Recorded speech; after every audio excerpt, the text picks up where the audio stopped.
चलो भाई, तो चालू करते हैं अपन।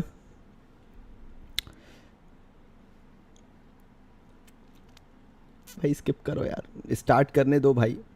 चलो नई नोटबुक बनाते हैं। तुम लोगों के साथ नई नोटबुक बनाएंगे। और पेपर यार मैं येलो रखूँगा, पता है येलो पे थोड़ा फील अच्छा आता है, मतलब ऐसा देखने में लगता है कि हाँ मज़ेदार है। चलो यार, सबने सुना था पॉडकास्ट, बहुत अच्छा लगा, मेरे दिल से था। पहली चीज़, वो इस पॉडकास्ट बिल्कुल भी स्क्रिप्टेड नहीं था। ठीक है, सो कवर पेज बना लेते हैं। ये कवर पेज तुमको लाइफ टाइम तुम लोगों को भी याद रहेगा, मुझे भी याद रहेगा। और ये रहा इसका नाम, मैराथन लाइफ। ना, मैं कैप्स लॉक में डालूंगा।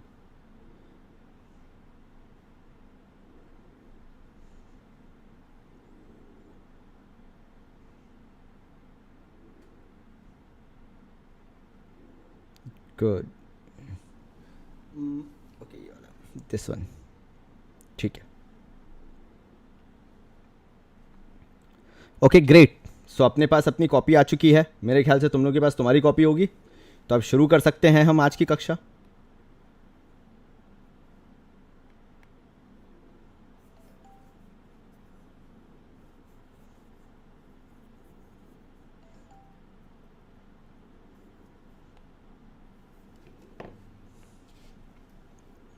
Just give me 2 minutes.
सच बताऊं तो बेइज्जती होते होते बची थी, क्योंकि मुझे पता नहीं था कि एप्पल पेंसिल को कैसे लगाना है।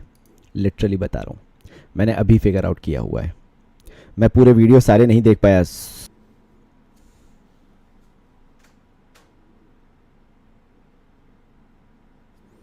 तो चलो भाई,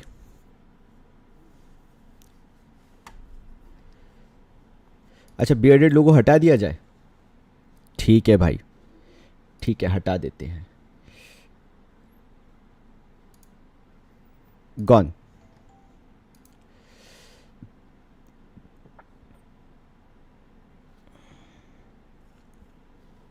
तो शुरू करते हैं।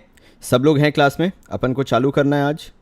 अ, अपना काम है बेसिकली आज अच्छे से चीज़ें जितनी अपनी पढ़ी हुई हैं, मैं उनकी बात कर रहा हूँ, जितनी भी अपन ने चीज़ें पढ़ रखी हैं उनके आगे के क्वेश्चंस अपन को सॉल्व करने हैं। मैं उसी पे आज काम करूँगा। बेसिकली अपन उसी पे मेहनत करने वाले हैं कि आगे के अपन को क्वेश्चंस और कैसे करने हैं। तो मैं एक छोटा सा क्वेश्चन दे रहा हूँ, और तुम लोग मुझे वो करके बताओगे। उसके बाद मैं फिर तुम लोगों से आगे की चीज़ें पूछूंगा या आगे की चीज़ें करवाऊंगा। सो प्लीज़ ध्यान देना।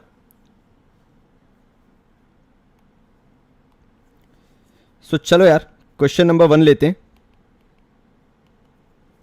इस क्वेश्चन के अंदर बहुत ही बेसिक मैं तुम्हें चीजें दूंगा, तुम मुझे आंसर निकाल के दोगे, पूरा बना के दोगे, जिन्होंने अभी तक क्लासेस अटेंड कर ली हैं। सो इसके अंदर दिया हुआ है भाई, रेवेन्यू फ्रॉम ऑपरेशंस।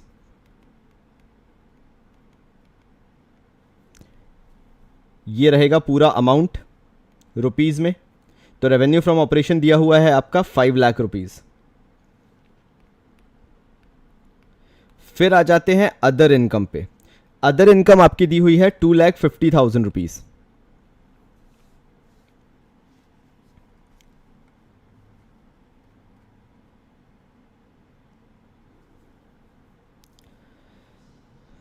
सबको दिख रहा होगा।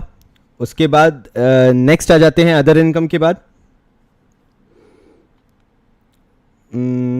इसको सैलरी लेते हैं, चलो। Compensation.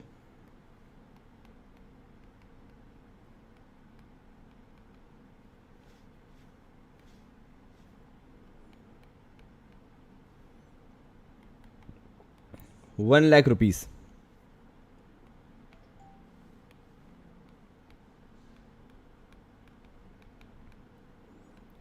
Other expenses again 1 lakh rupees. Other expenses भी 1 लाख रुपीज़। उसके बाद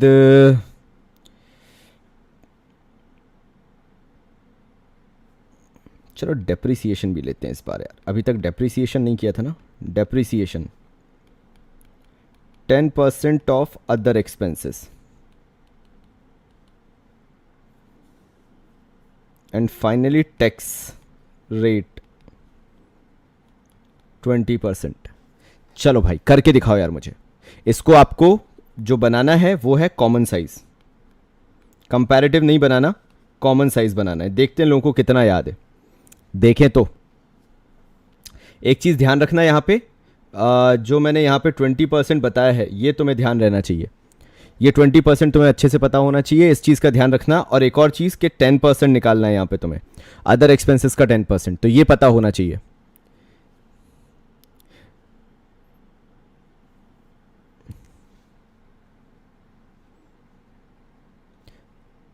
कॉमन साइज में निकालना है, सिंगल ईयर का निकालना है। 2018 एज्यूम कर लो और 2018 का निकाल लो।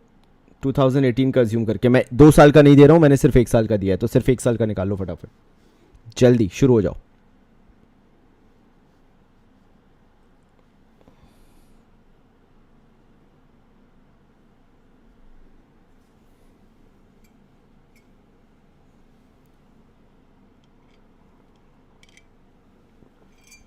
फटाफट इसको करो ताकि एक बार मुझे भी आइडिया लग जाए कि आप मोमेंटम में हो। तो आज मैं थोड़ी सी कॉम्प्लिकेटेड चीज़ें आपको बताना चालू करूं।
Compensation of employees 1 lakh already दिया हुआ है, आया नहीं, ऑलरेडी गिवन है भाई, ये ऑलरेडी गिवन है।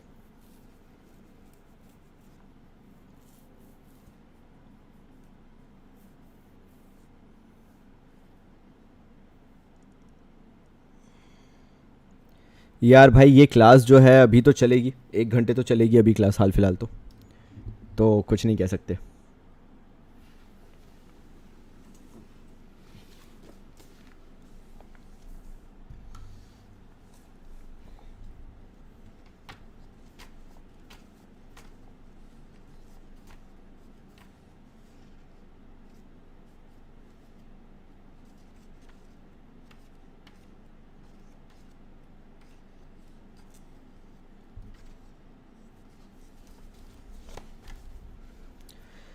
फिर मैं कुछ बेसिक क्वेश्चंस देना चालू करूंगा और तुम लोग मुझे उसके कैलकुलेशंस करके बताना चालू करोगे। मानसी जुनेजा का कहना है 86.4%, 4,32,000।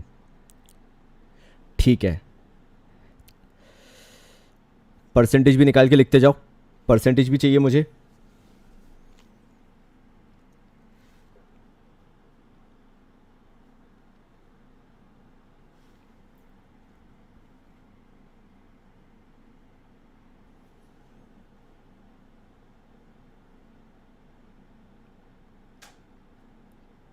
क्या बात है यार, सब सही जा रहे हैं आज तो हैं। एक बार में मतलब अच्छे से आ गया कंसेप्ट यार, बहुत अच्छे से आ गया है। तो अपन थोड़े बहुत अलग तरीके के न्यूमेरिकल कर सकते हैं, क्योंकि अगर तुम लोगों को नहीं पता ना तो ये चैप्टर जो है ना ये सरप्राइजिंग चैप्टर कहलाता है। क्या हम इससे एक्सपेक्टेशन लगा के बैठते हैं कि मे बी यार इस टाइप का क्वेश्चन आएगा जैसा अभी अपन करंटली कर रहे हैं, लेकिन यार आता कुछ और है, और फिर हमें लगता है कि यार हमने पढ़ाई की थी या नहीं की थी, या कौन से चैप्टर से आगे आई है। तो इसीलिए अब अपन उस टाइप के क्वेश्चन करना चालू करेंगे जो थोड़े से डिफरेंट हैं। 4,32,000 सबका आ रहा है, 86.4 ये भी सबका सही है, सबने लाइन से सही किया है। वेरी गुड यार, बहुत ही शानदार, बहुत ही शानदार।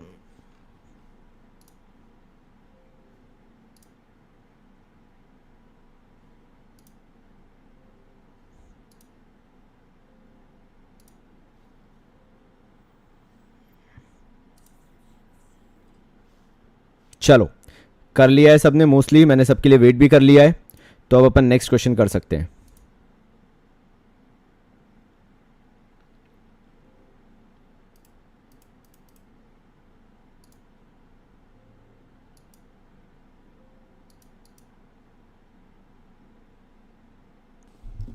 सो जिनका क्वेश्चन हो गया है, अब मैं उनके लिए क्वेश्चन दे रहा हूं, ठीक है भाई। जो क्वेश्चन कर चुके हैं अब उनके लिए मेरा नेक्स्ट क्वेश्चन आ रहा है, और जिनका नहीं हुआ है पहले अपना पहले वाला क्वेश्चन निपटा लेना, उसके बाद फिर ये क्वेश्चन ट्राई करना।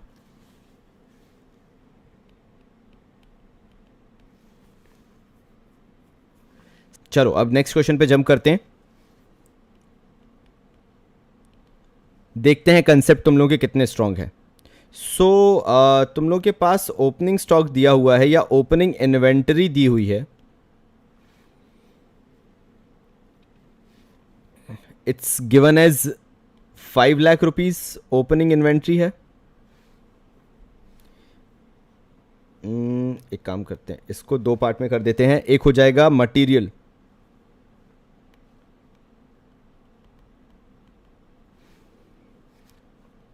और एक हो जाएगा इसके अंदर finished goods. So opening inventory दी हुई है, ओपनिंग इन्वेंट्री में मटेरियल दिया हुआ है अपना 5 लाख का, और फिनिश्ड गुड दिया हुआ है 3 लाख का। ये ओपनिंग इन्वेंट्री जो है ये दो पार्ट में दी हुई है। उसके बाद material purchased,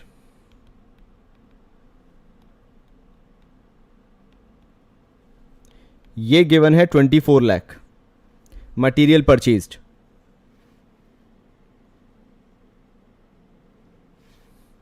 now lastly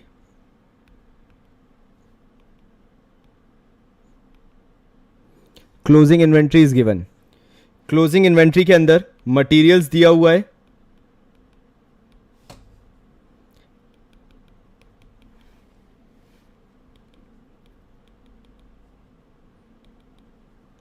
and finished goods दिया हुआ है।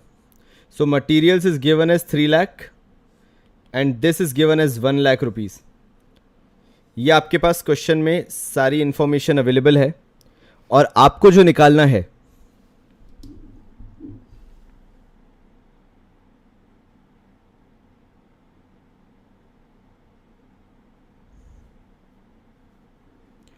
वो है cost of material consumed.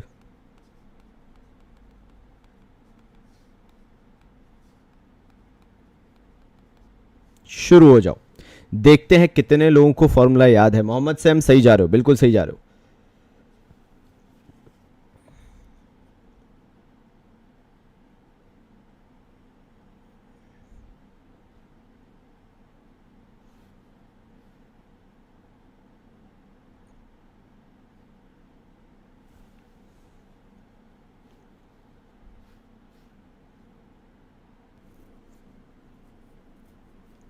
$28 lakh, किसी का माही का 26 आया है,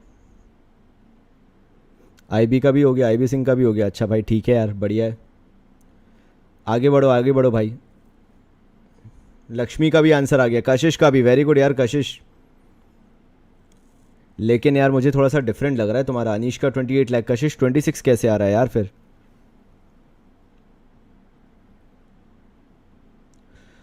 आशीष चौधरी भाई ने पूरा लिख के भेजा 28 लाख। माही तुम्हारा अभी भी 26 आ रहा है यार। हाँ सीधा आंसर है यार, कॉस्ट ऑफ मटेरियल कंज्यूम्ड का। यार अनीश का फॉर्मूला देखो, अनीश ने चैट बॉक्स में फॉर्मूला लिख रखा है, सीधे आंसर आना चाहिए।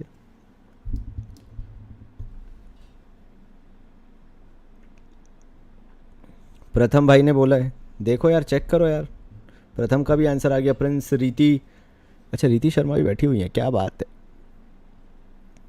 इशिका पाल, जय भाई का भी आंसर आ गया, अभी शुक्ला का भी आ गया, जुनेजा साहब का भी आ गया। जुनेजा साहब थोड़ा सा लेट नहीं हो गए आप? ऐसा कैसे चलेगा यार। सौप्तिक भाई यहाँ पे नहीं बैठी है, फिर आप वीडियोस कवर अप करिए। अभी गुप्ता लेट हो गए तुम, ऐसा लेट नहीं चलेगा भाई। हरसिमरन भाई भी लेट है थोड़े से। अमृतप्रीत तो तुम पता नहीं कहाँ गायब हो, अमृतप्रीत का भी गायब चल रहा है। नेगी साहब का अभी तक आंसर ही नहीं है। गोला भी आ गए, वेरी गुड। साक्षी गुप्ता 28 लाख, ठीक है। वैभव शर्मा भी हैं, उदय प्रकाश भाई भी आ गए, चलो बढ़िया है। मंजरी भी है, चलो ठीक है ठीक है ठीक है ठीक है, बढ़िया है, बढ़िया बढ़िया। प्रेम भाई भी आ गए, प्रेम भाई भी लेट हो गए थोड़े से, ऐसा लग रहा है पता नहीं क्यों। देवांश 28 लाख, ठीक है ठीक है। प्रीति शर्मा 28 लाख, बहुत ही बढ़िया। मतलब फॉर्म में हो, सब लोग फॉर्म में हो। और यही चाहिए कि कंसेप्ट बिल्डिंग स्ट्रांग होना चाहिए, और जो भी चीज़ें मैं बता रहा हूँ वो आपको पता होना चाहिए, वो आपको मालूम होना चाहिए, ताकि मोमेंटम बना रहे, मोमेंटम बना रहे। Very good. तो नेक्स्ट बढ़ते हैं भाई, नेक्स्ट क्वेश्चन की तरफ। सब लोग देखो और लिखो मेरे साथ।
शुरू हो जाओ।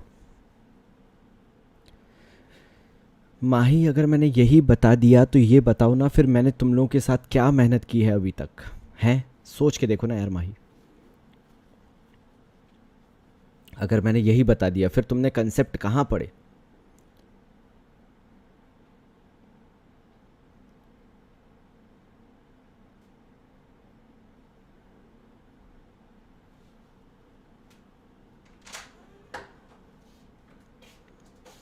ऐसा थोड़ी ना चलेगा।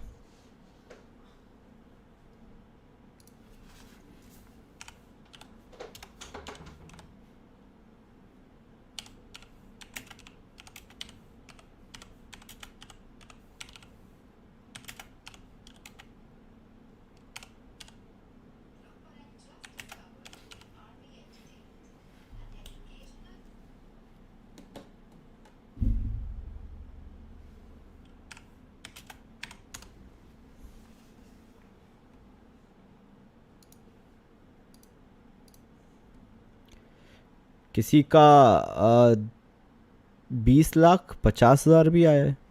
फेरू भाई साहब का 20 लाख 50 हज़ार क्यों आ रहा है?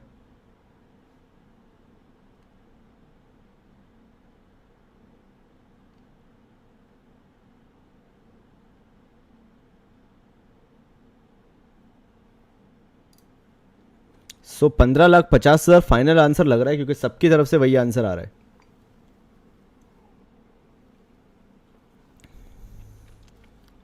पक्का है 15,50,000 लॉक कर दिया जाए?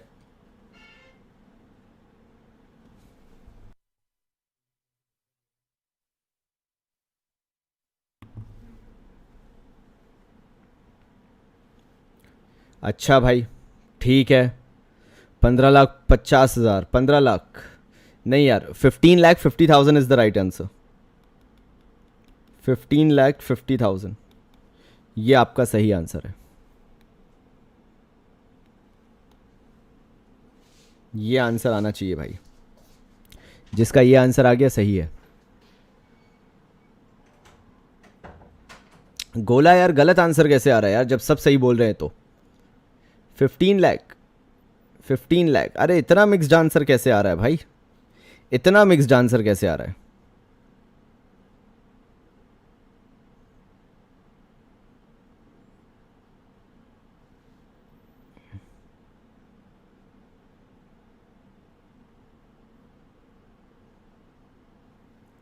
15,50,000 इज द राइट आंसर भाई। चेक कर लो। ठीक है यार। हरसिमरन ने भी बोल दिया है, खबीब ने भी बोल दिया है, लखन ने, सभी ने तो बोल दिया है यार। मोहम्मद सैम हमारे थोड़े से डाउटफुल लग रहे हैं, तो यार मोहम्मद सैम फिर तुम्हें फॉर्मूला याद नहीं है मेरे ख्याल से। चलो बताओ, क्योंकि इस पे सबसे पहले शुरुआत की थी डेजी ने डिस्कशन करना, तो मैं उसी को आगे बढ़ाता हूँ। उसने बोला था कॉस्ट ऑफ मटेरियल कंज्यूम्ड, इसका जो फॉर्मूला होता है वो फॉर्मूला होता है, बताओ भाई क्या होता है? Opening stock plus net purchases minus closing stock. क्या मैं ये फॉर्मूला सही लिख रहा हूं? मुझे इतना बता दीजिए, क्या ये फॉर्मूला सही है? अगर हां, तो ओपनिंग स्टॉक टोटलिटी में देखा जाए तो 4,50,000 है। नेट परचेजेस अगर देखा जाए या मटेरियल परचेज जो देखा जाए तो वो 16 लाख है। और क्लोजिंग स्टॉक टोटलिटी में देखा जाए तो -5 लाख है।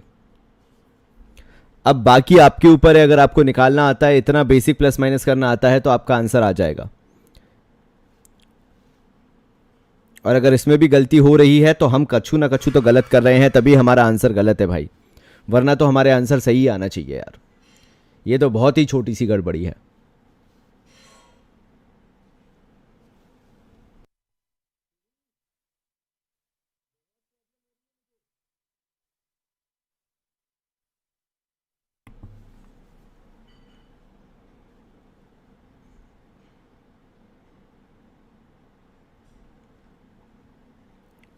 तो यहां तक तो सब सही चल रहा है यार।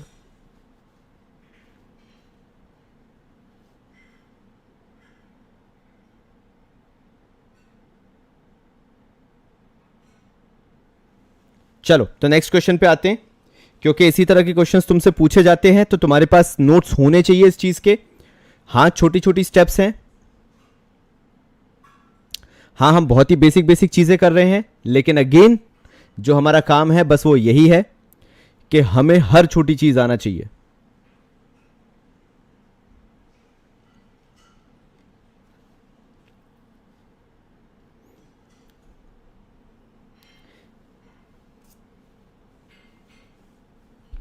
देवांश भाई ने बहुत ही तरीके से बोल दिया है भाई, तो बस और फिर तो बात ही खत्म हो जाती है। चलो तो नेक्स्ट आ जाते हैं।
चलो निकालो जल्दी से आंसर फटाफट।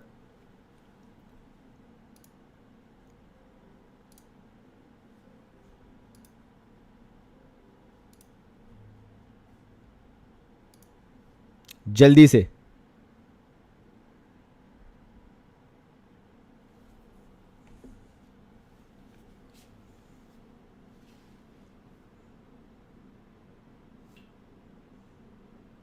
मुझे मालूम है आधे लोग हैं ना बिल्कुल एकदम बैठे ही होंगे कि आंसर बस निकालना ही है, जैसे ऋषु सोनी भाई हमारे। Very good brother, very good, मज़ा ही आ गया।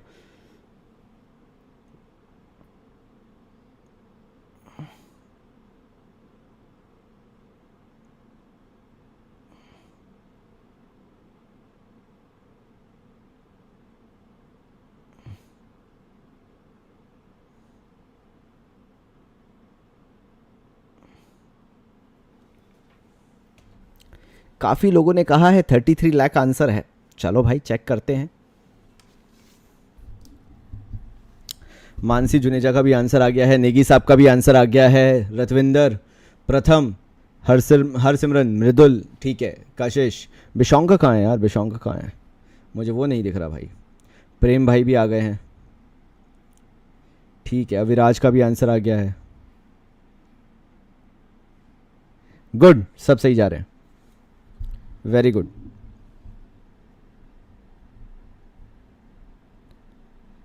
33 लाख।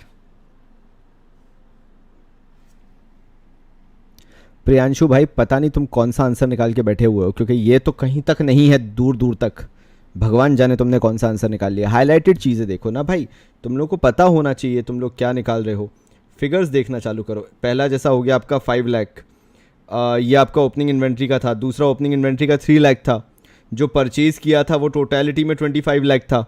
जो मटीरियल्स परचेज्ड थे, purchase of stock in trade 25 lakh था, और मटेरियल परचेज 10 लाख था। फिर क्लोजिंग इन्वेंट्री भी दो पार्ट में था। स्टॉक इन ट्रेड 8 लाख था, और क्लोजिंग इन्वेंट्री जो था वो 2 लाख रुपए था।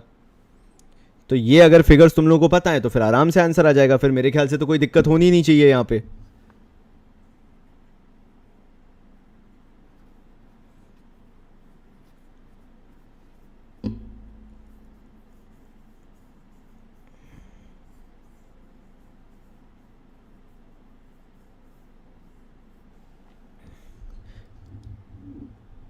मेरा 15 आ रहा है वापस से। तो भाई आशीष भाई फिर तो कैलकुलेशन मिस्टेक है यार। चलो भाई बताओ, फाइनली 33 लाख है, बिल्कुल फाइनल कर दिया जाए, लॉक कर दिया जाए 33 लाख को।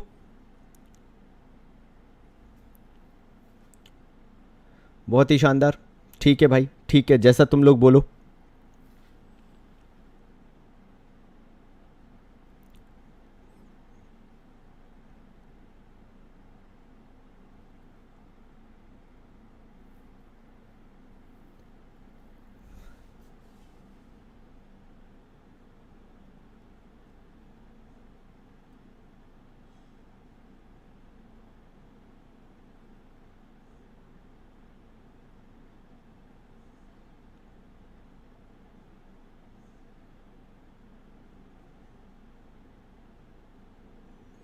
ठीक है, चलो।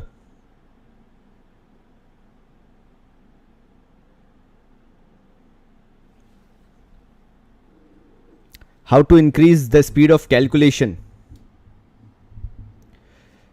अनीश भाई ने तो बोला है लॉक कर दीजिए, उसने बार बार चेक भी कर लिया है। तो देखो यार, कैलकुलेशन की स्पीड बढ़ाने का सिर्फ एक ही तरीका है, आपके कंसेप्ट भयंकर स्ट्रांग होने चाहिए, और हम अभी उसी पे काम कर रहे हैं। तो ठीक है, थोड़ा सा वेट करो, धीरे धीरे धीरे धीरे अपने आप हो जाएगा।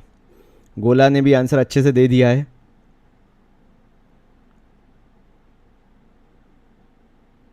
हाँ, सुयश भाई सही कह रहे हो कि वो 20 लाख लिख रहा होगा, लेकिन एक्चुअल में वो है 2 लाख रुपए।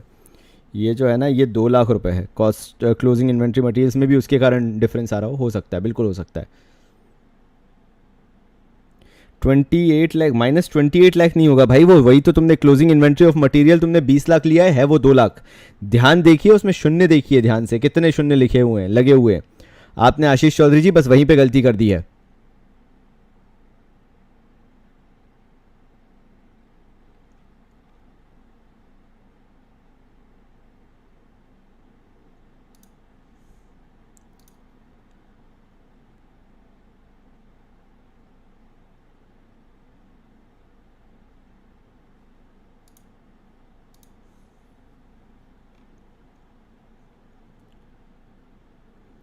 Purchase of stock in trade and material purchase. Stock in trade basically finished goods को बोला जाता है, और जो मटेरियल होता है वो बेसिकली रॉ मटेरियल की बात की जाती है।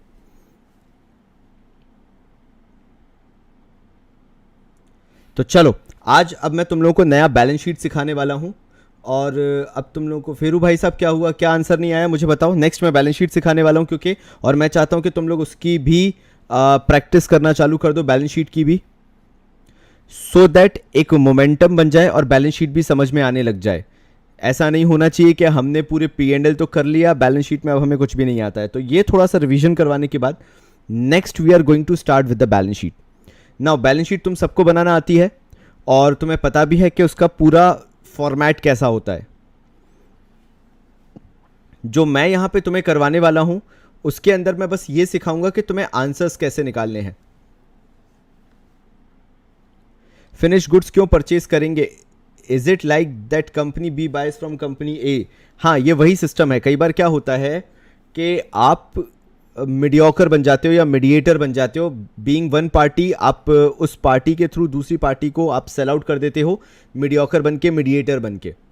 बस उसी का काम है और कुछ भी नहीं है, वही कोशिश की जाती है। तो समझ जाओ एक तरीके से कि कई बार हम रॉ मटेरियल को फिनिश गुड में कन्वर्ट करते हैं, कई बार हम बेसिक फिनिश गुड्स भी खरीदते हैं और जिनको थोड़ा बहुत प्लस माइनस करके सेल आउट कर देते हैं मार्केट में। Stock in trade refers to the finish goods. जी हाँ, बिल्कुल सही है। स्टॉक इन ट्रेड जो होता है वो जनरली फिनिश गुड्स से डिनोट किया जाता है, और उसको हम मार्केट में सिर्फ सेल आउट करने के पर्पज से लेके आते हैं। ऐसी बहुत सारी कंपनीज होती हैं। अगर मैं तुम्हें एक एग्जांपल दूं तो कई ऐसी इंडियन कंपनीज हैं जो कि या तो अरेंज करती हैं प्रोडक्ट्स, या फिर वो सीधे मार्केट में सेल आउट कर देती है प्रोडक्शन करके। सो कंपनी जो एक्सपोर्टर कंपनी होती है, इंडिया की जो एक्सपोर्टर कंपनी होती है, उनका एक ही काम है, या तो वो क्या करेंगी, प्रोडक्ट मैनेज करेंगी और उन प्रोडक्ट को लेके मार्केट में सेल आउट कर देंगी। अगर वो प्रोडक्ट मैनेज नहीं करना चाहती, वो चाहती हैं कि हम खुद से प्रोड्यूस करें, तो वो भी ऑप्शन उनके पास अवेलेबल है। वो पहले मैन्युफैक्चर करेंगी फिर सेल आउट करेंगी।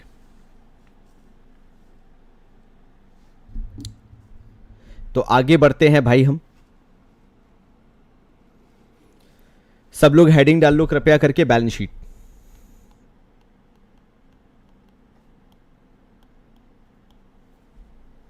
जल्दी से हेडिंग डाल लो। फोर्स कंपनी मर्सिडीज का इंजन लेती है, बिल्कुल सही बोला, और उसको इंक्लूड करके फिर आगे फर्दर सेल आउट कर देती है।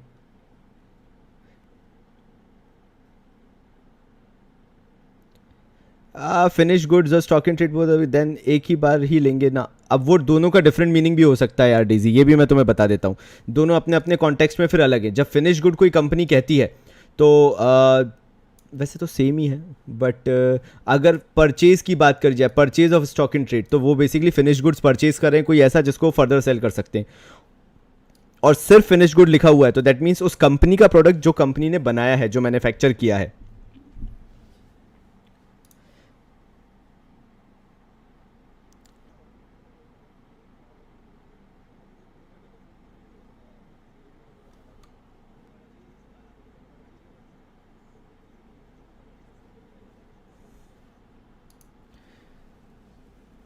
अब बैलेंस शीट में जो हम फॉर्मेटिंग बनाएंगे उसके अंदर अगेन मैं तुम्हें पहले कॉमन साइज समझा देता हूं कि कॉमन साइज को कैसे करना है। सब लोग हेडिंग डाल लो, कॉमन साइज स्टेटमेंट।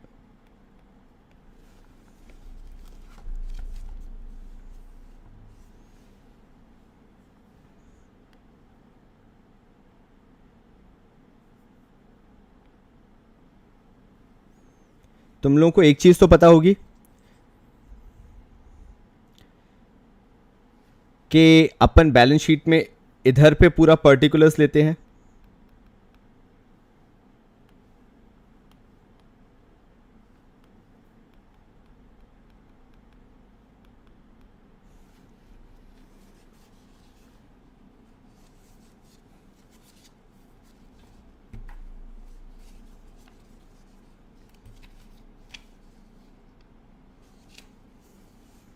फिर पर्टिकुलर्स के बाद अपना एक कॉलम आता है नोट नंबर का,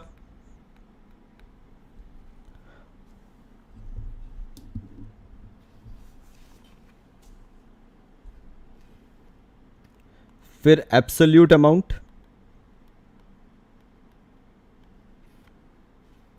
और फिर परसेंटेज ऑफ बैलेंस शीट। ये कॉलम्स आपके बनेंगे। सब लोग बना लो मेरे साथ साथ।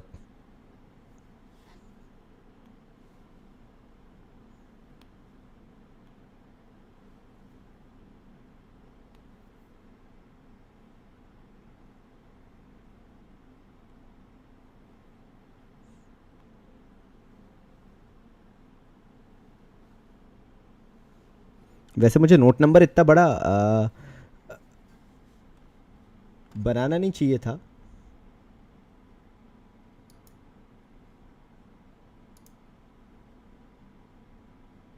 बट ठीक है, बना दिया, कोई दिक्कत नहीं है।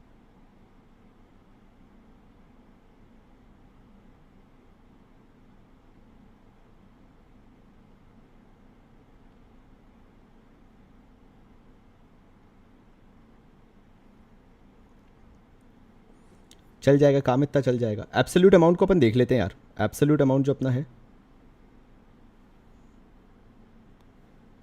इसको थोड़ा सा मुझे डिलीट करके छोटा सा लिखना पड़ेगा।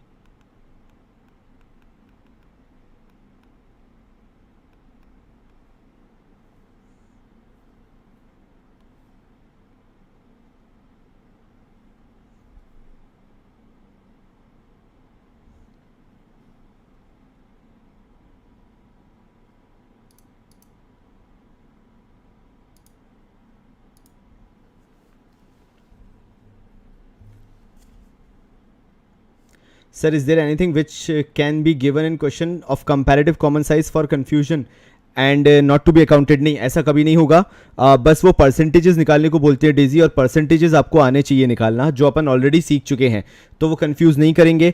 अदरवाइज फॉर्मूला बेस्ड कर देंगे, जो अपन ऑलरेडी कर चुके हैं, तो वो अपन ने वो भी कर लिया है, तो वो भी कोई बहुत बड़ी बात नहीं है।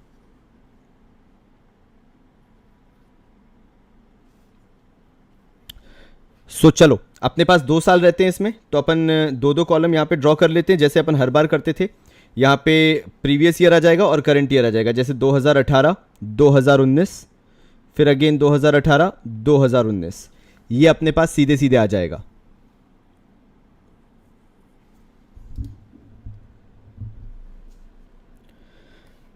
अब मुझे जो तुम्हें यहाँ पे सिखाना है कॉमन साइज के अंदर के, पिछली बार तक तो पी एंड एल में अगर तुम लोग मुझे यहाँ पे कमेंट करके आंसर दो तो मुझे समझ में आएगा कि तुम्हें कितना समझ में आ गया था।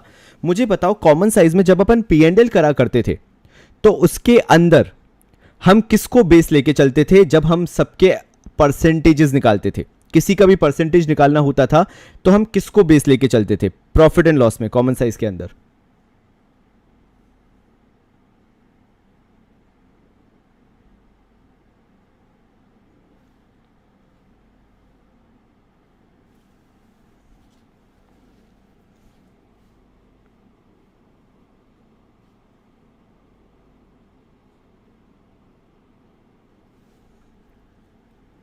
ठीक है, वेरी गुड।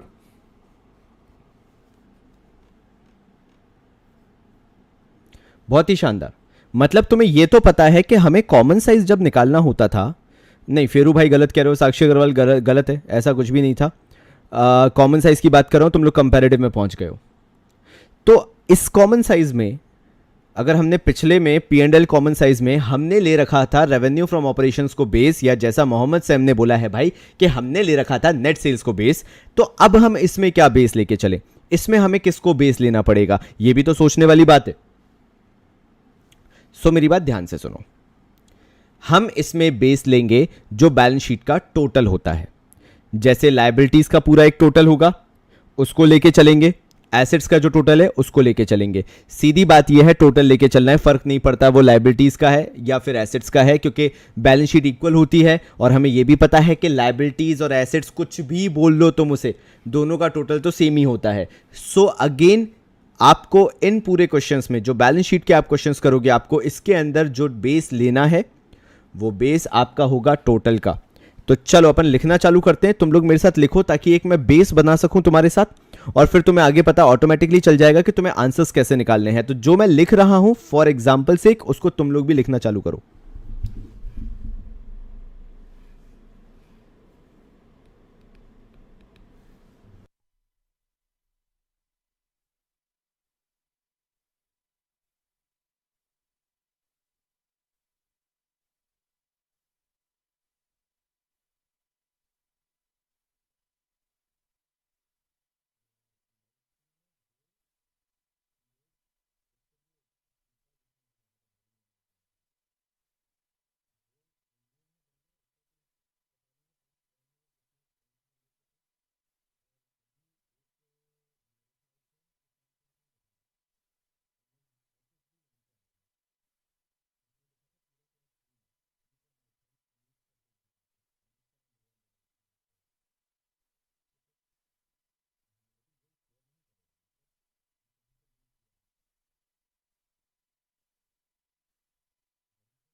हाँ भाई, reserves and surplus.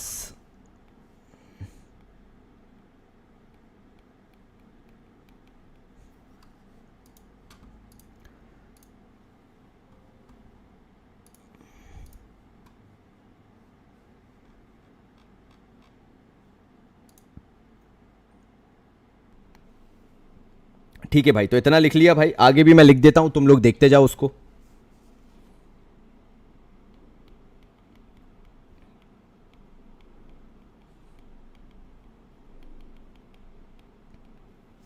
Non current liabilities, share holders fund लिया, वो मैं थोड़ा सा लिखने में गलती कर रहा था। अभी शुक्ला भाई, सो नॉन करंट लाइबिलिटीज में आ जाएंगे लॉन्ग टर्म बोरिंग्स। तो इसमें ले लेते हैं अपन बैंक लोन और 9% डिबेंचर्स। ठीक है, तो ये अपने पास अभी कंटेंट है। Current liabilities and provisions third ले लेते हैं।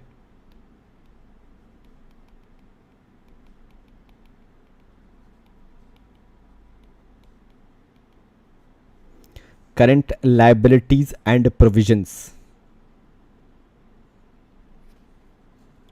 नाउ शेयर कैपिटल के सामने मैं शेयर कैपिटल का फंड लिख रहा हूं, वो तुम लोग देखते जाना, सो दैट हाइपोथेटिकल एग्जांपल तुम्हारे पास समझ में आने लगे कि हाइपोथेटिकली क्या है। जैसे शेयर कैपिटल का मैं यहाँ पे फिगर ले लेता हूँ 3 लाख रुपीज़, ठीक है। रिजर्व्स एंड सरप्लस का मैं ले लेता हूँ 1 lakh rupees, reserves and surplus के आसपास, बिल्कुल सामने, आसपास क्या बोल रहा हूँ यार। फिर मैं नोट नंबर में लिख दिया, खुदा कसम नोट नंबर में नहीं लिखा जाना है। तो share capital will be as 3 lakh, reserves and surplus will be as 1 lakh. इसको बढ़ा के 2019 में कर देते हैं 4 लाख, 1 लाख बढ़ा देते हैं, इसको भी 1 लाख बढ़ा देते हैं, इसको भी कर देते हैं 2 लाख रुपए।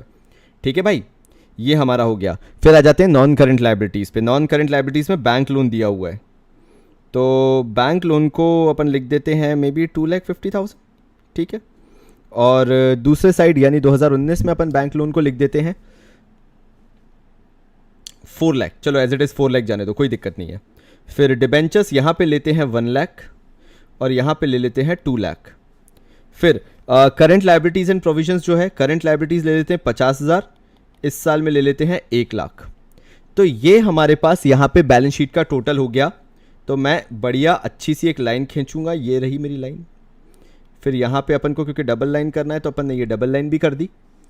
ये अपने पास हो गया कंटेंट तैयार, ठीक है। अब अपन 2018 का भी टोटल करेंगे और 2019 का भी टोटल करेंगे। सो 2018 का टोटल जो है 3 लाख और 4 लाख, 5, 6, 7, 8 लाख। बताना मैंने सही टोटल किया है या नहीं। ओहो, मैंने पेन चूज नहीं किया था तो ये बेचारा अजीब सा लिखा रहा है। यहां का टोटल हो गया 8 लाख।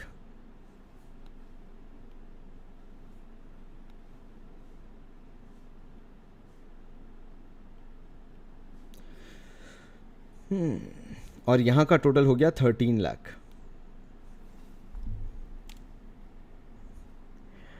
देखा, मैं पहले ही देख लेता हूँ, ऐसा नहीं है, एक ही बार गलती होती है, एक आध बार ही चलता है, बाकी तो अपन सब निपटा लेते हैं, ऐसा नहीं है बिल्कुल भी।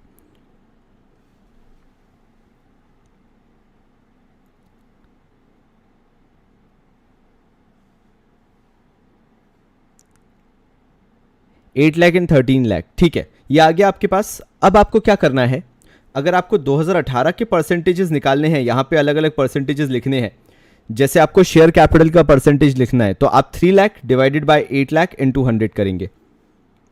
यानी ये 3 लाख, एक मिनट रुकना, ये 3 लाख डिवाइडेड बाय 8 लाख होगा और इंटू 100 हो जाएगा। फिर रिजर्व्स एंड सरप्लस का आपको परसेंटेज निकालना है, 1 lakh divided by 8 lakh into 100, और यहाँ पे रिजर्व्स एंड सरप्लस का आ जाएगा।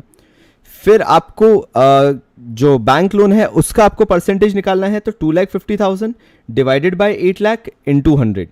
9% डिबेंचर्स आपके दिए हुए हैं 1 लाख के, तो 1 लाख अपॉन 8 लाख इंटू 100।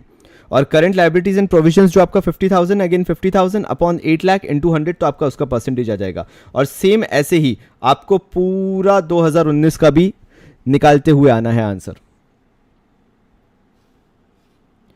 तो जल्दी से शुरू हो जाओ, एक मोमेंटम बन जाए। मुझे मालूम है बहुत ही बेसिक सी चीज़ है, लेकिन जब तक करोगे ही नहीं तब तक काम कैसे चलेगा। सो प्लीज़ प्लीज़ शुरू हो जाओ।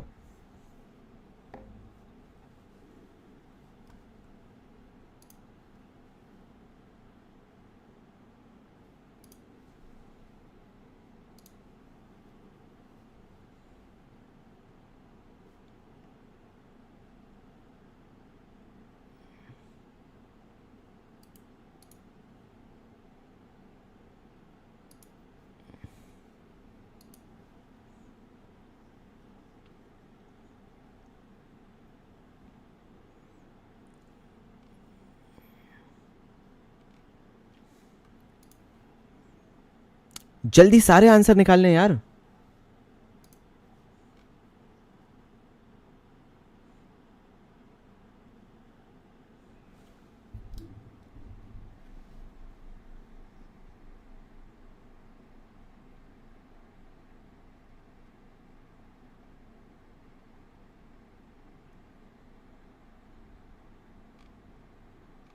ओके गुड यार, ठीक है। 37.5, 50%। Daisy 37.5 and 30.9। ठीक है, सारे आंसर्स निकालो फटाफट, मैं बैठा हुआ हूँ।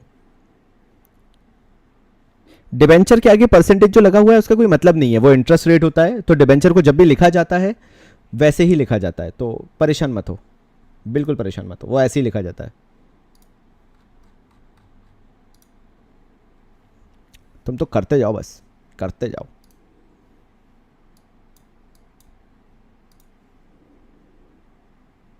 जो परसेंटेज लिख रहे हैं उसके आगे लिखिएगा भी कि आपने किसका फाइंड आउट किया है, वो मेरे लिए जानना बहुत ज़्यादा ज़रूरी है। वही नहीं बताओगे तो कैसे चलेगा।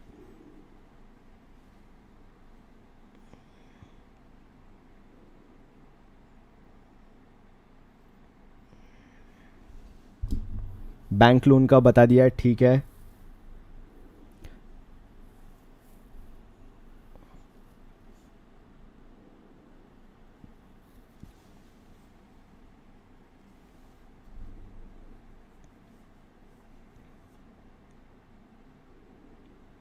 $37.5 2018 मानसी, ठीक है, लेकिन किसका?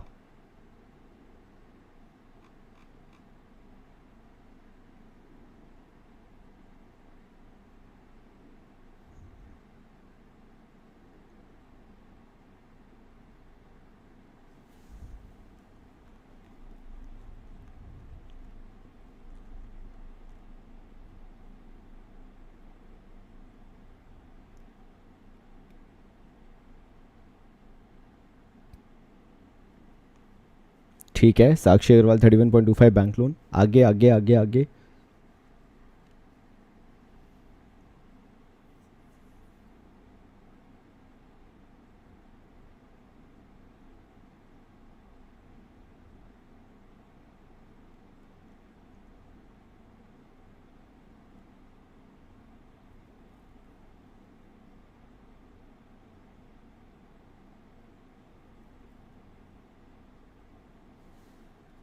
ठीक है, कशिश ने 2019 का बता दिया है पूरा, और 2018 का आईबी ने बता दिया है, साथ में समर ने भी बता दिया है 2018 का।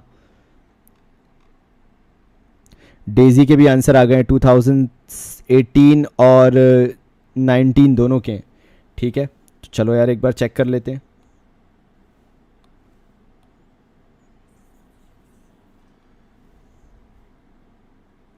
सो 37.5, ठीक है, मैं लिखता चला जाता हूँ यार। 12.5, ओके, 31.2, देन 12.5, देन 6.25। नाउ 2019 के लिए जो है वो चेक कर लो सब लोग। 30.9, 15.38, देन 30.9, 15.38,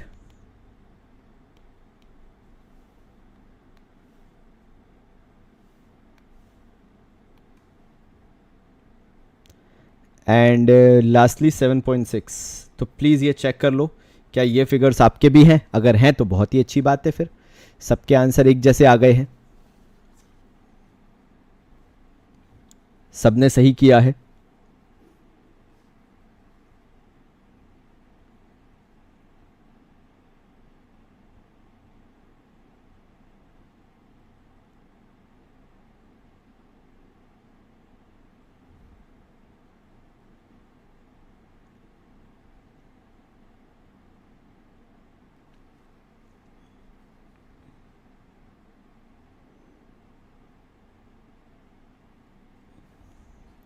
नहीं नहीं, उसका कोई लेना देना नहीं है यार, बिल्कुल साक्षी अग्रवाल बिल्कुल सही कह रहे हो, जो 9% लिखा है ना उसका कोई लेना देना नहीं है यार।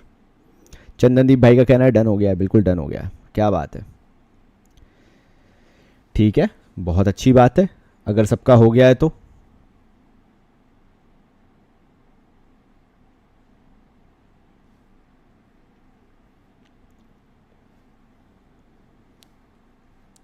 तो चलो फिर आज जो माहौल बनना चाहिए वो ये है, आज और कल के लिए जब तक क्लास नहीं होती है, कि जितने भी लोग देख रहे हैं आप लोगों को कॉमन साइज स्टेटमेंट के सारे क्वेश्चन निपटा देने हैं। मैं पहले ही बोल रहा हूं, जल्दबाजी करना, घबराना और घबराहट में ये सोचना कि यार कैसे होगा साल भर में, कैसे हम पढ़ाई करेंगे, नहीं।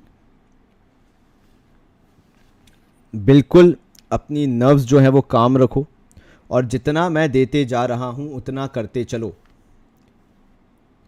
कोई बात नहीं मोहम्मद सैम, मैं तुम्हें एक टारगेट दे रहा हूं और मैं अब तुमसे एक्सपेक्ट करूंगा कि तुम वो टारगेट को मुझे पर्सनली रिपोर्ट करो। यानी मोहम्मद सैम भाई, ये आज का तुम्हारा काम है, ये आज का टास्क है कि जो कॉमन साइज स्टेटमेंट के क्वेश्चन है आपकी बुक्स में नहीं है तो ग्रुप पे बुक्स की फोटोज क्लिक करो और शेयर करो। और मैं ये चाहता हूं कि कॉमन साइज स्टेटमेंट के सारे क्वेश्चंस तुम लोगों के खत्म हो जाएं, any how any way in any case. तुम लोगों को सारे कॉमन साइज के क्वेश्चंस खत्म करने हैं and you have to submit the answers कल शाम 5 बजे से पहले आप लोगों को सबमिट करने हैं, बिल्कुल। और घबराने की जरूरत नहीं है। याद रखना, एक अच्छी पढ़ाई जितनी स्लो पेस जाएगी रिजल्ट उतना अच्छा निकल के आएगा। जितना फास्ट पेस करने की कोशिश करोगे, जितना हबड़ तबड़ करने की कोशिश करोगे, उतना खत्म हो जाएगा। डेजी, बेस्ट बात क्या है, और मेरे से अधिकतर लोग पूछते भी हैं यार कि क्यों अपन ने यहाँ पे कॉमन साइज कंपैरेटिव चालू किया। मैं पहले की क्लासेस में भी बता चुका हूं, मैं आज भी बता रहा हूं कि देयर इज अ रीजन कि तुम लोगों के लिए बाकी आगे के चैप्टर्स आसान हो जाएं। So Daisy, if you feel like कि ज्यादा बर्डन आ रहा है, 5 क्वेश्चन मत करो, 2 क्वेश्चन करो, लेकिन दिल से करो। स्कूल तो सुनेगा नहीं तुम्हारी, लेकिन मैं यहां पे सुनने के लिए बैठा हूं। मैं वो कंफर्ट जोन देने को तैयार हूं जिससे तुम लोग एटलीस्ट फील करो कि नहीं मैं अच्छा कर रहा हूं कुछ, मतलब तुम अच्छा कर रहे हो कुछ बेसिकली, या तुम दिल लगा के काम कर रहे हो, दिल लगा के पढ़ाई कर रहे हो। कोई ज़रूरत नहीं है अपने ऊपर बिल्कुल हैक्टिक लेने की कि भाई बहुत प्रेशर है, बहुत कुछ है, नहीं।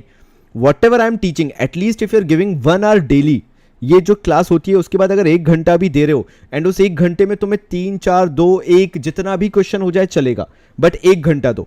सो from 24 hours I am just asking about near about 2-2.5 our.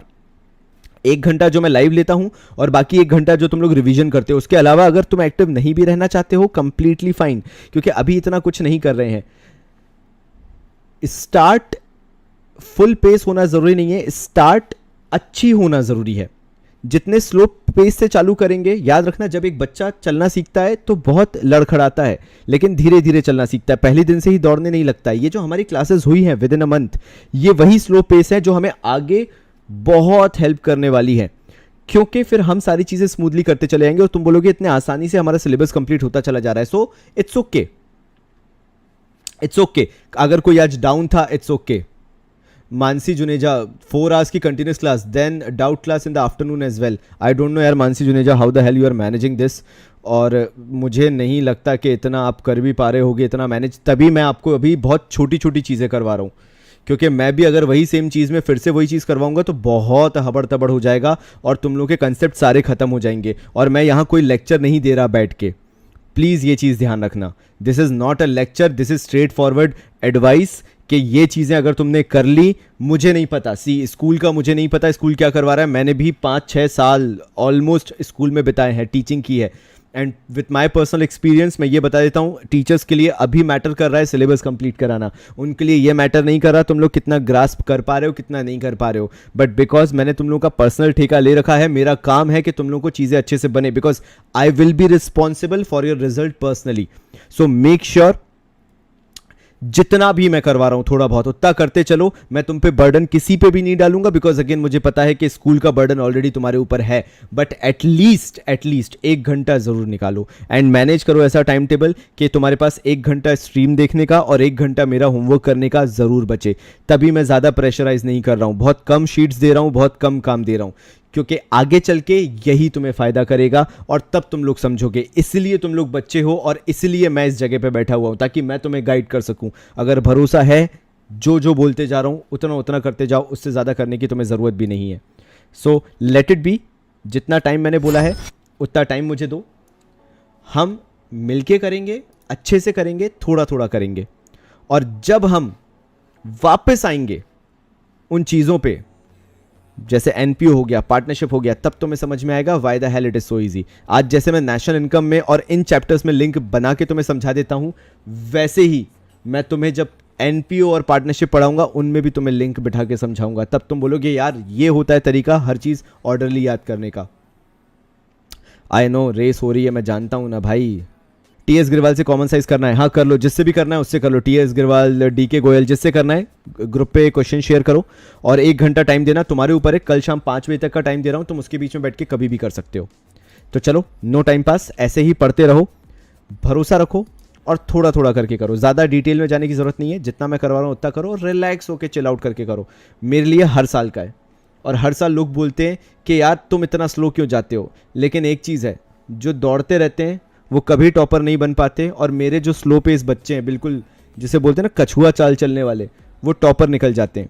फिर वही फास्ट पेस वाले जो बोलते हैं यार जुलाई के टाइम पे यार मेरा पता है पूरा सिलेबस हो गया, फिर मेरे स्टूडेंट से पूछा जाता है यार आशीष सर क्या करवा रहे हैं, यार हमारे तो अभी 4 चैप्टर ही हुए हैं। बोलता है यार आशीष सर तो कुछ करवा ही नहीं रहे, तुम्हारे 4 चैप्टर हुए, यहाँ तो मैं पूरा सिलेबस कर चुका हूँ, 6 बार रिवीजन भी हो गया, 500 बार टेस्ट भी दे दिए, आशीष सर के सिर्फ 4 चैप्टर हुए।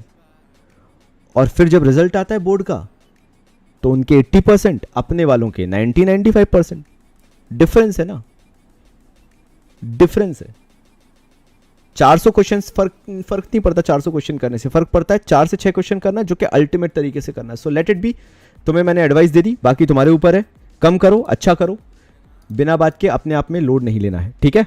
और मैं सालों से करता आया हूं, तो बिल्कुल परेशान मत होना। तुम सबको बहुत सारा प्यार, और ऐसे ही बिल्कुल चिल आउट होकर काम करते रहो। मिलते हैं अपन कल की स्ट्रीम में, कल 8 बजे ही रहेगी स्ट्रीम। कोई परेशानी नहीं है, थोड़े बहुत क्वेश्चंस कर लेना, 1 घंटे से ज़्यादा टाइम मत देना, ठीक है। तब तक के लिए बाबा जी की तरफ से धन्यवाद।